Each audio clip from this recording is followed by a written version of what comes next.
Well, I have quite a bit to get through. Hopefully, I'll be able to do this in the time allotted. So, yes, for those of you who haven't yet heard about the partial inventory, I'm going to begin by giving a brief intro to the project and its scope, and then we're going to talk mainly in this session about taking the partial inventory project to the next level, which is looking at subject analysis. We're going to contextualize that by looking at some guidance given by Baha'u'llah about subject indexing of his own revelation. And then we'll give some details about the project, which is AI-powered, fair warning. Some results of that project, sharing of these results privately via a notebook LM. More on that later, and then some thoughts about this whole project. So I mentioned that I am going to be talking a lot about AI, which feels a little bit like taking an electric guitar to the Newport Folk Festival. But I'm not as good of a songwriter as this guy, and I don't have his hair, although I'm working on it. So I beg your indulgence in what follows. Hopefully this will be a bigger success than that.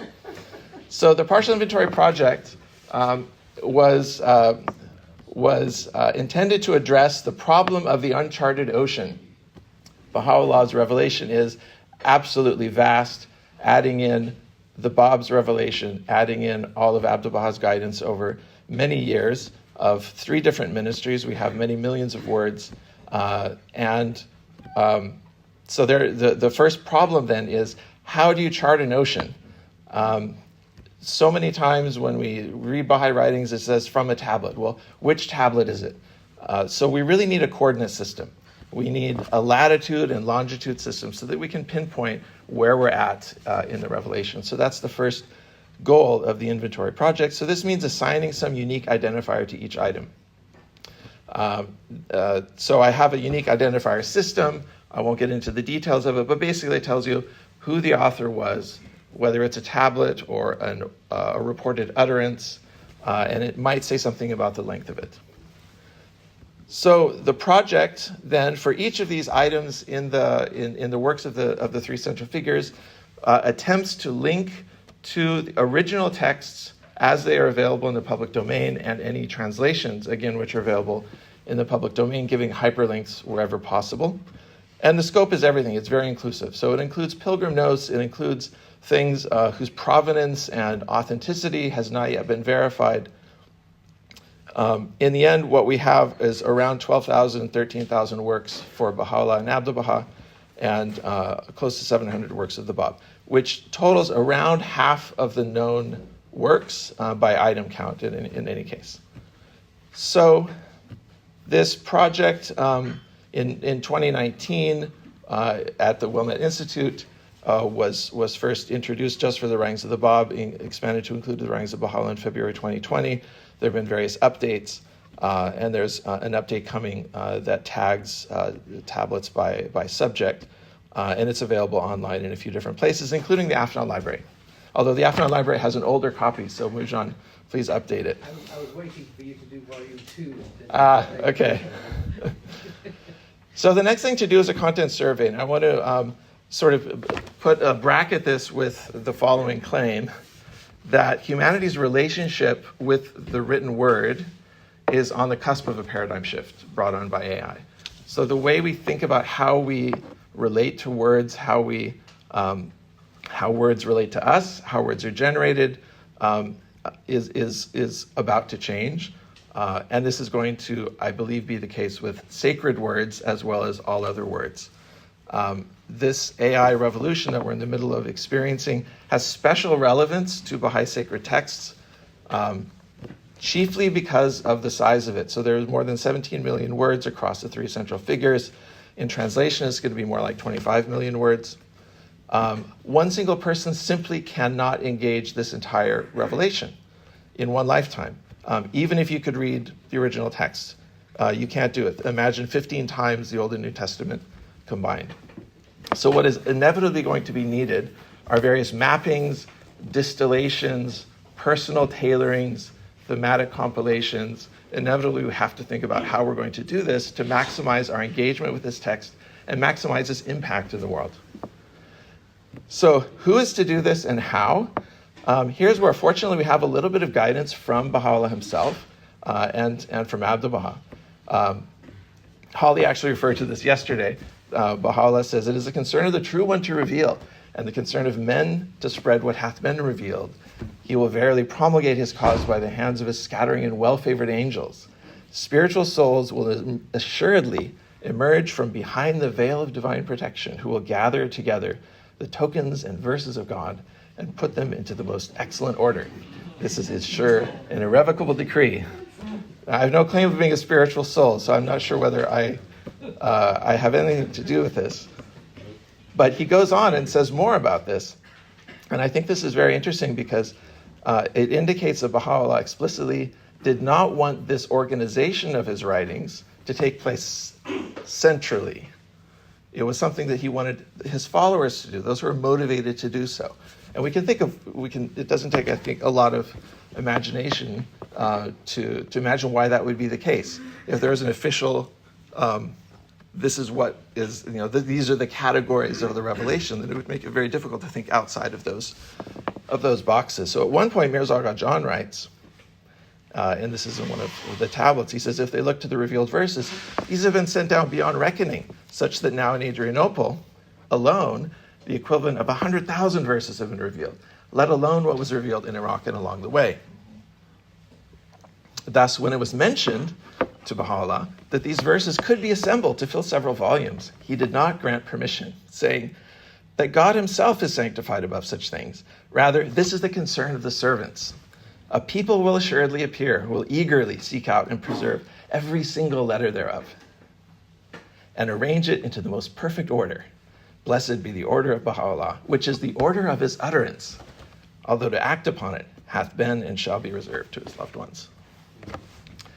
Abdu'l-Baha, in reference to this gathering together of things, says, "As to the matter of recording and collecting the wondrous writings," and this word asar also could mean signs, "and extraordinary events witnessed from the ancient beauty, to forbid this would cause hearts to become chilled.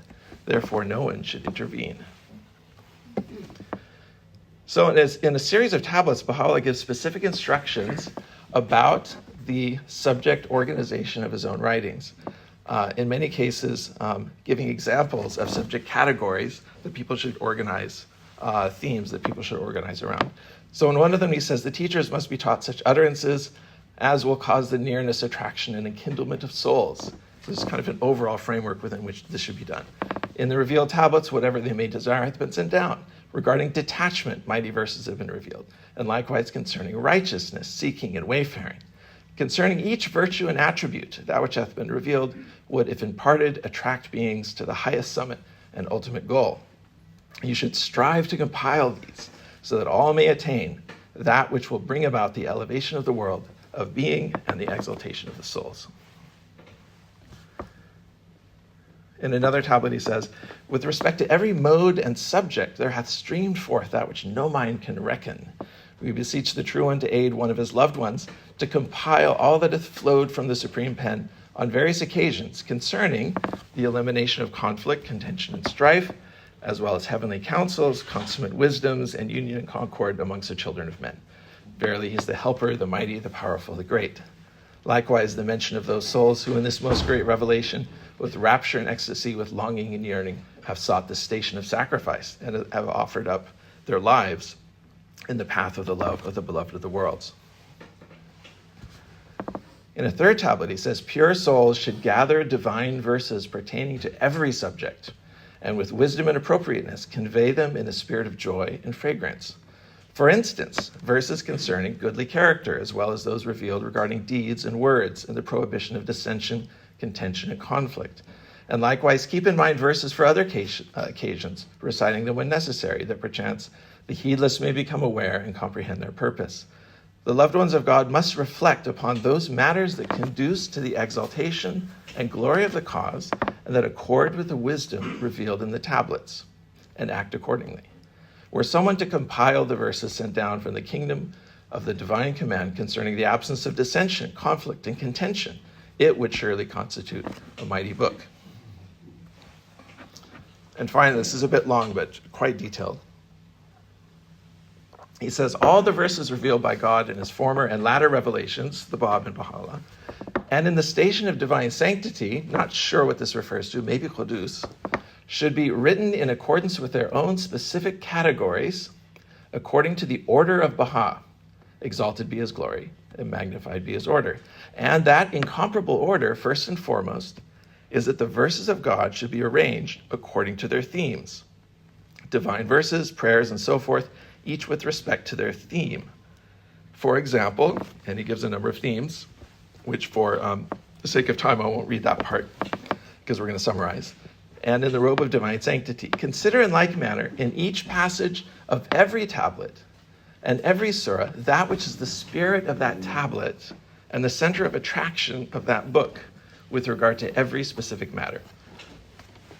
So he's really mandating a full-on subject categorization across all the content.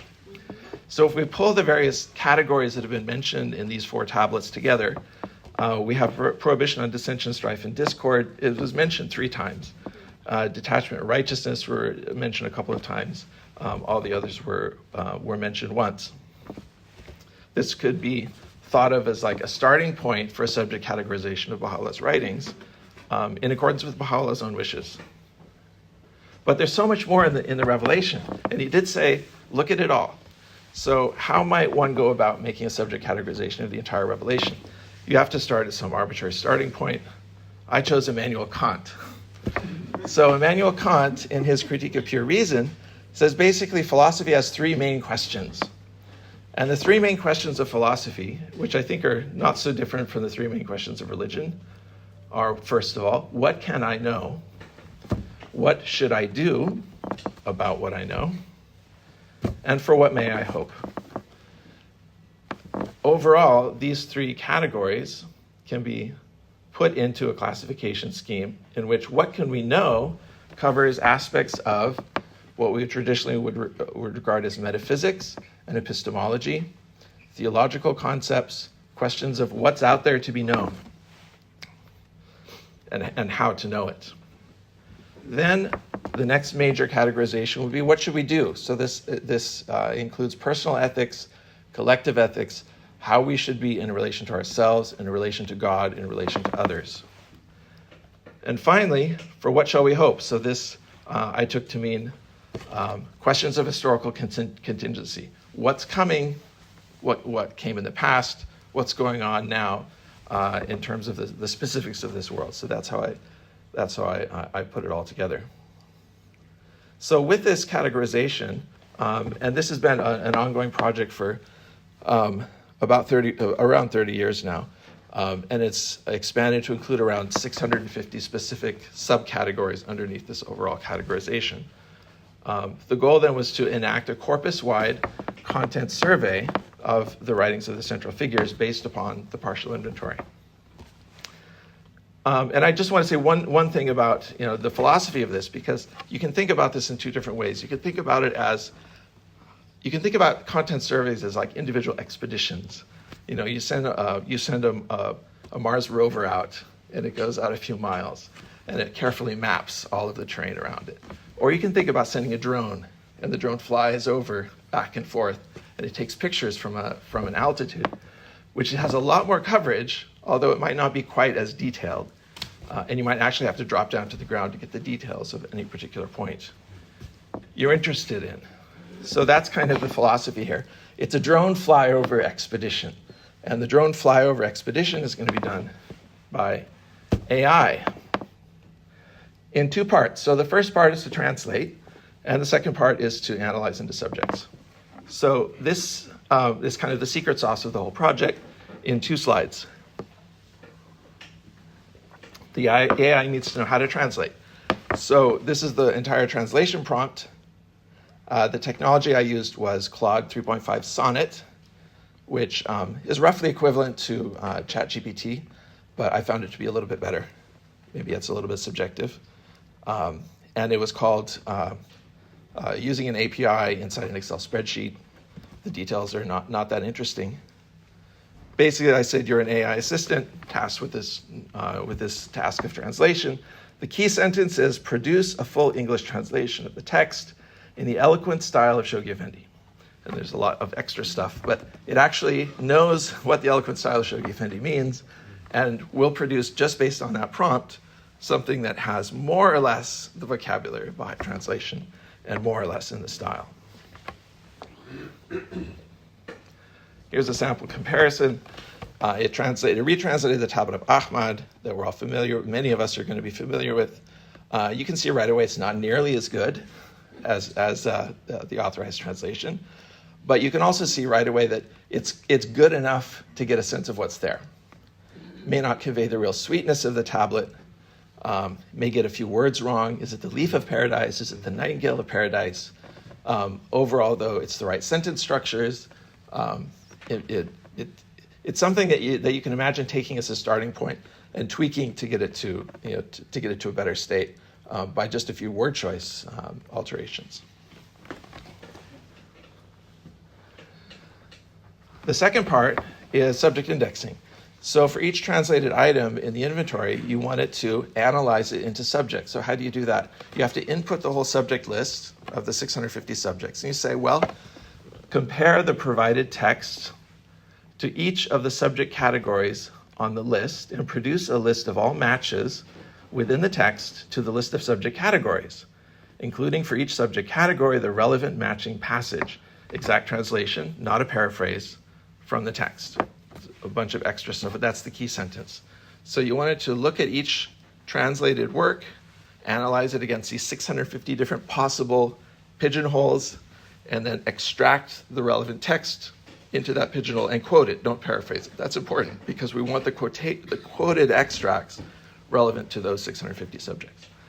It really wants to comment. It really wants to paraphrase. You have to emphasize and reemphasize to it. Don't paraphrase. Don't give any extra comments. So results of this by the numbers. So now we have 27,417 full translations, more or less one for each item in the partial inventory. This is 50% of the works of the central figures. The remaining roughly 50% are still not in the public domain. So if we had 5 or 10% of the works of the writings translated into English before, this is a 5 or 10 times increase in what we had. There are technical limitations. It had to be translated in 450-word chunks, otherwise the API would time out. So this is a limitation of the technology in the current day. I'm sure that's going to be lifted in the near future. But 80% of the works are not affected by this because they're shorter than 450 words. So 123,168 subject-themed extracts were identified and put into one of those 650 categories. Among Baha'u'llahs, over 54,000. Among the Babs, only 4,500. Given that the length of the Bab's revelation in word count is comparable to Baha'u'llah's, this represents a severe underrepresentation, I think because the AI had a hard time figuring out what the Bab was saying.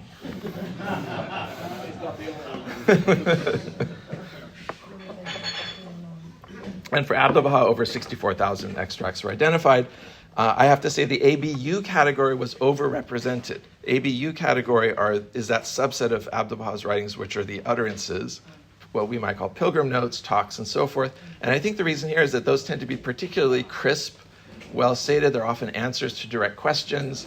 Much easier for an AI to categorize that. So we have overrepresentation of the ABU category. Again, this is across 650 subject categories. After normalization, the AI was allowed to generate additional subject categories if it felt that something was missing.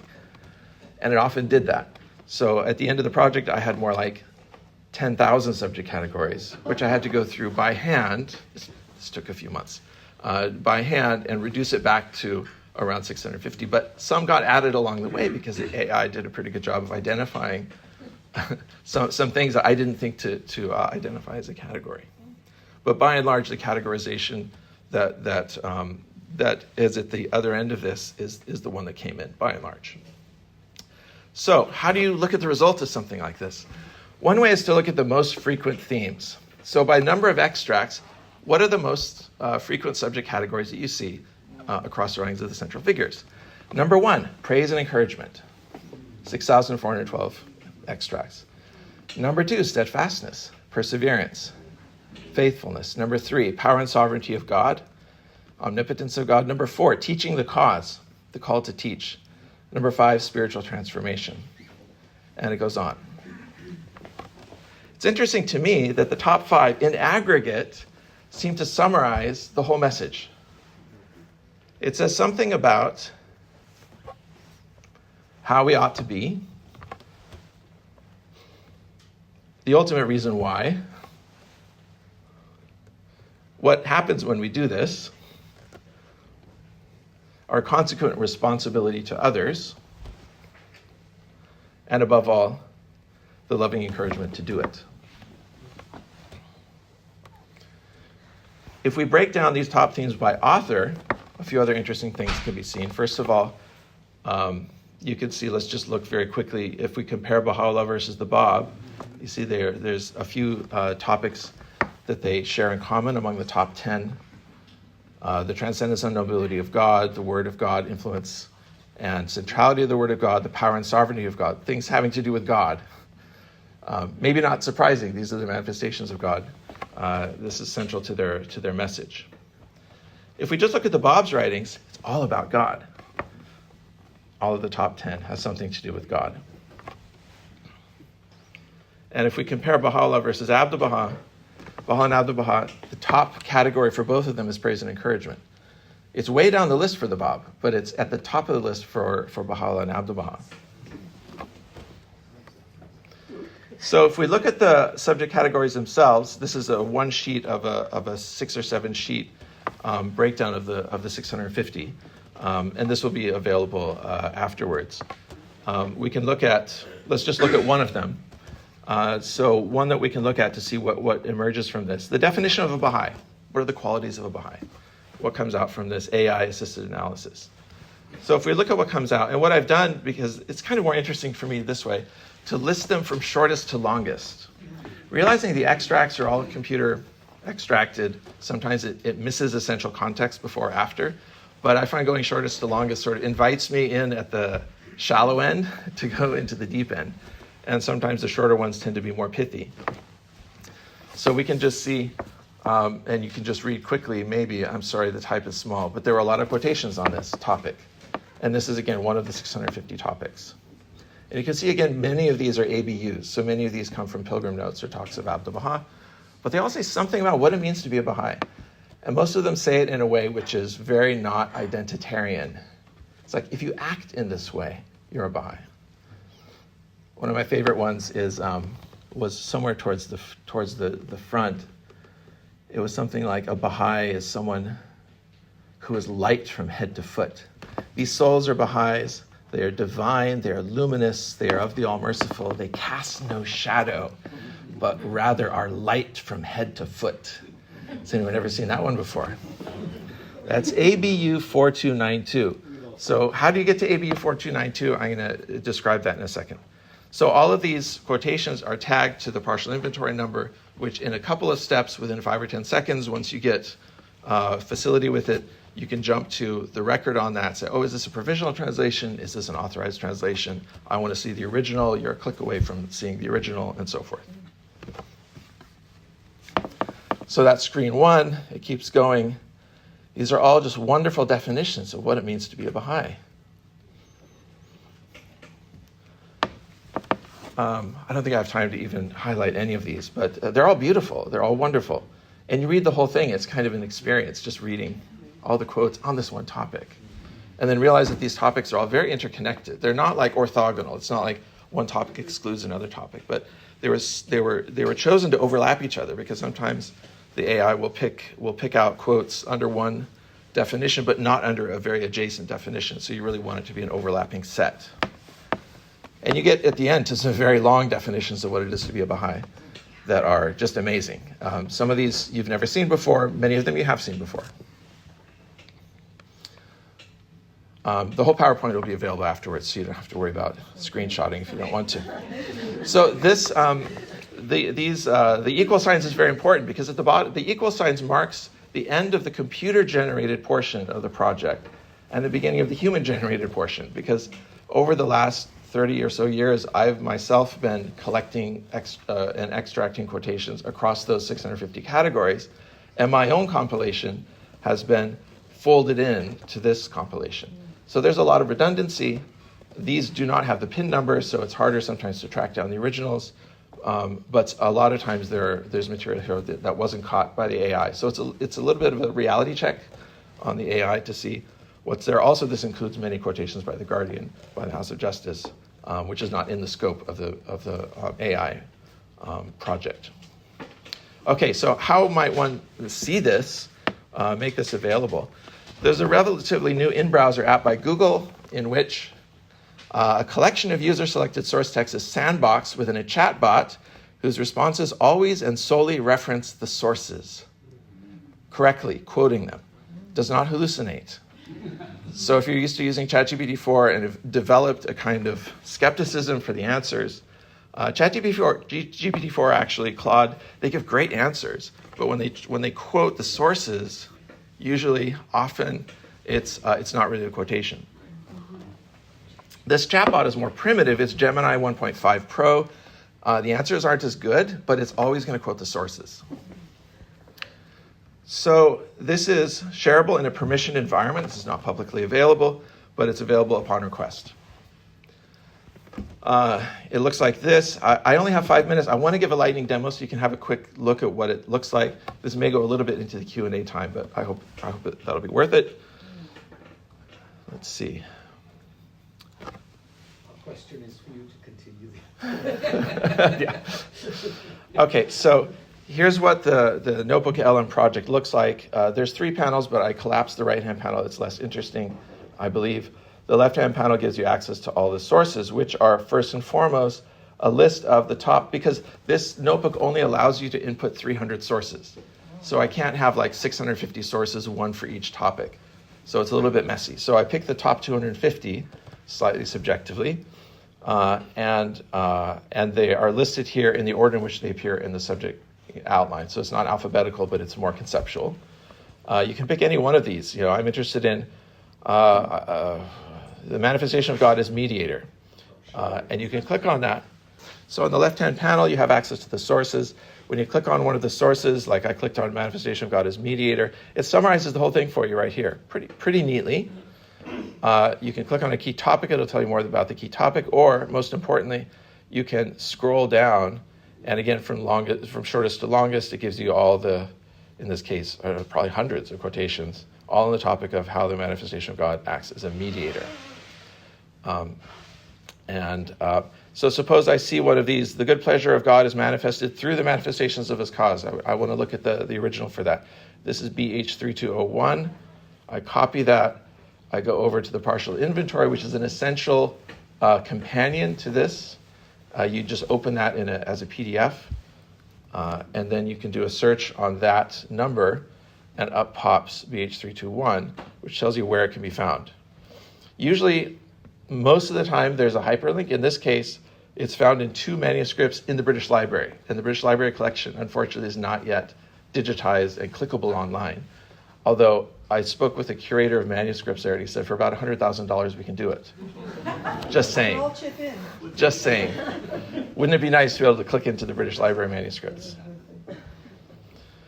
Okay, so the first thing you see are the sources. If you keep on going down, then past those first 250, which are the sources, the remaining 400 or so subjects are bundled in just 4 or 5 different large text files, just so that they're accessible to the chat. They're harder to read through. And then finally, the translated sources themselves. So the works of the Bab, Abdu'l-Baha, and Baha'u'llah that were translated for this project are all bundled and available in these source files. So you can click on any one of them and have a quick read through the whole accessible revelation if you're interested. They're large files, so they take a little bit of time to open. As it's opening, so here's an example.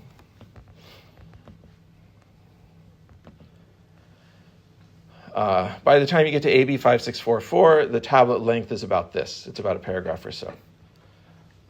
And you can start here and just read if you want. It's one way of accessing the content here, is to just read the tablets in the order in which they appear in the partial inventory. I think a better way to do it is by topic. It's just, otherwise it's kind of overwhelming. So by topic, one way of addressing it by topic is, first of all, to look category by category by looking at these files on the left-hand panel. The other way is to use the chatbot. Does anybody want to ask anything of the AI about the Baha'i writings? What does Baha'u'llah say about Jesus? All right. What does Baha'u'llah say about Jesus? While it's looking, Stephen, how can we tell the difference between, we will be able to tell reading it, but does it identify which is the AI, the translation, and which is an authorized translation, and which is a human provisional translation? No, in this version, it doesn't. You have to follow through on the PIN number, and then you can see which one it is. So you're one step away from answering that question. To answer that question would involve adding extra text that will take some more programming. It's a technical issue. I anticipate adding that in the near future, because I think a lot of people are going to want that feature. Okay, here's the answer. From the perspective of the Baha'i faith, Baha'u'llah regards Jesus Christ with utmost reverence and affirms his divine station as a manifestation of God, one in a succession of divine messengers from the same God, with references. So 5 different places. You hover over it, and it gives you from the panel at left. This is the quote that. Here's another quote. Here's another quote. Here's another quote. And if you're interested, you just click on it. Oh, I want to see more of that. I just click on 4, and it opens up in the source guide the exact spot where it quoted that. Again, this is a big file, so it may take a few seconds. And it highlights it for you. So there it is. It's so big, if I scroll, I lose it. But that's the problem with having too much information. Key aspects of Baha'u'llah's perspective on Jesus, as presented in the sources, include his high station in divinity with, dozens of quotations on each aspect of his high station in divinity. Unity of the teachings between Baha'u'llah and Jesus, they're described as the same in a few different places. A friend asked how the teachings of Baha'u'llah contrast with the teachings of Jesus. The teachings are the same, declared Abdu'l-Baha. It is the same foundation and the same temple, ABU 2418. I could just copy that out. I could go to the partial inventory, do a search on it, and there it is. This is from Abdu'l-Baha in London, page 92. I can click through it. Within 5 or 10 seconds, I'm there. I'm looking at the original, such as it is. In the case of Abdu'l-Baha in London, the original is really English. Most of the time, it jumps you to the right page. Sometimes it just jumps you to the top of the document, and you have to do that last mile yourself.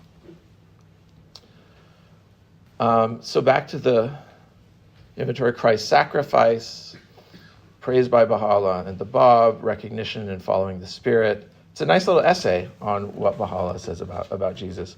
The most important thing, because the actual content of it, analysis of it, is not great. It's not as good as ChatGPT 4. It's not as good as Claude 3.5 or 3.7 now, but it does cite the sources, and I think that's what makes this really, really useful and interesting. So let me go back and finish, because I know I'm running out of time. Sorry if this is going to go a little bit over. And we only have a total of 11 minutes left for questions, so we have to keep an eye out. Got it. Okay. So what's the best outcome for this? I think it's going to be as a discovery tool. I hadn't seen that passage before. I hadn't thought about quote X in relation to topic Y before. Not so much, what should I think about topic Z? It's not going to do as great about, it's going to do something that may be very convincing, but cross-check any chat questions of that type against other chatbots and against, of course, your own brain. So following the wishes of Baha'u'llah, the shared topics in this notebook are those which are uplifting. So, there are a lot of topics that are identified that are not uplifting. Avoiding covenant breakers, critique of the clergy. Lots of things are just, if you concentrate it, it's like, I don't want to drink a vat of acid, So I won't provide those vats of concentrated negativity. It's just things that are uplifting. Cautions and caveats on this: of course, original texts from which these are translated may not be authenticated. AI translations are not always reliable, but they're getting better. Subject category selection itself, there's human bias there. The thematic extraction of passages may miss key relevant texts. The extracted passages themselves, when it does find them, may have lost essential context. Using a chatbot may provide misleading answers. Be cautious with it. A lot of caveats. Note also that AI enters into this project in 3 very distinct ways. First of all, as a translator. Second of all, as an analyzer into subjects. And third, if you care to use it, it's also good to have the chat. So last thought, a few thoughts about this. This is a bell that cannot be unrung. The technology to do this is racing ahead. What is on the outer edge of possibility today, what was very difficult to do today, will be accomplished tomorrow, more quickly, more cheaply, and with better results by anyone who could just imagine doing it. I went to ChatGPT-4 and input 1 page of the partial inventory and said, go through each of these items and translate them for me. And it had a good go at it. I think just a few more generations from now, it's going to be able to do that. It's going to be able to reproduce this whole project just at a prompt. English translations as an intermediate step in this project are not essential to the project. This is not essentially a project of translation. It's a project of conceptual categorization. In the near future, the sources can be loaded into a notebook in the original languages and analyzed in the original languages. That will be performed in Arabic and Persian and output to any desired language.